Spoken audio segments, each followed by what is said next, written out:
Time for another plant check-in. The arugula over here is beginning to flower, which it never got that big actually.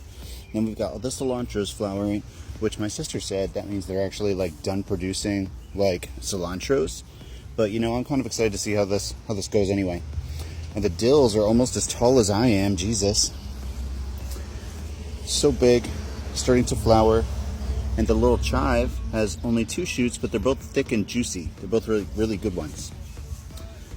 And the holly is still growing its arms out, but it looks like some of the leaves towards the center stalks are starting to die off. I think that means there's going to be new growth there soon. Then the twin flame leaves are actually doing really well. We've got multiple big branches coming out in every direction. And this whole shoot right here is beginning to put new leaves out. That's from the top part of the stem. That's where it got snipped. And it looks like it might actually begin to grow from there as well. We're not sure yet. That's the little nub. We're going to see what happens with that. But the twin flame tree is thriving, even though it got snipped again. And our fucking rosebud is so beautiful, dude. Like, look at that shit.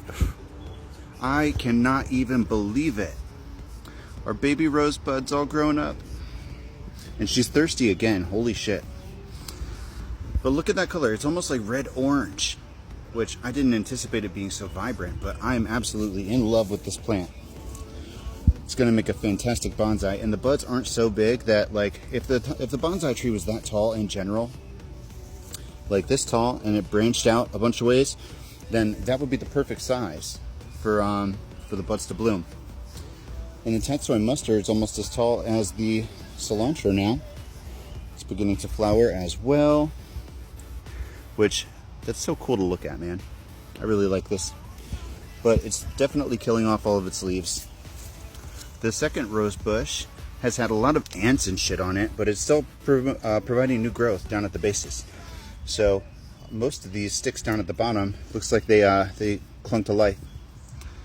New growth coming up from here. Hopefully we'll get buds soon.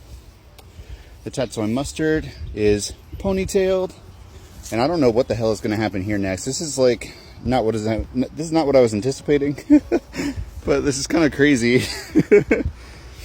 And the kiwis, I'm just trying to make sure they stay rooted. They're growing so slowly, but they're still making it. Fingers crossed. They're a little furry. Is that normal? The daffodils are dead. Sad day. The clovers are really weird, but they're alive. Then this one has wildflowers, oak acorns, and apple seeds. So I'm not sure what the hell these little sprouts are, but we will find out.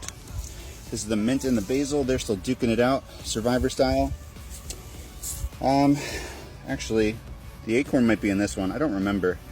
I planted a bunch of shit, guys. I don't know.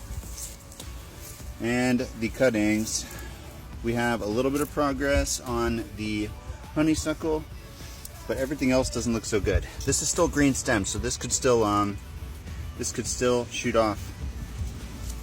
But it looks like we have a bunch of open pots for new experiments. I think, oh my God, it's so pretty. I'm so excited. My first rosebud.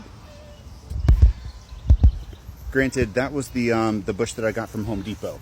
That wasn't something I cut off and started a new one of. But who knows? Maybe I will. Maybe I'll try some more cutting soon. My yard patch is getting close. Look. Come on, focus up, camera. Ugh. There we go. So I need to water the lawn again. But this is the patch that was like almost entirely dirt covered.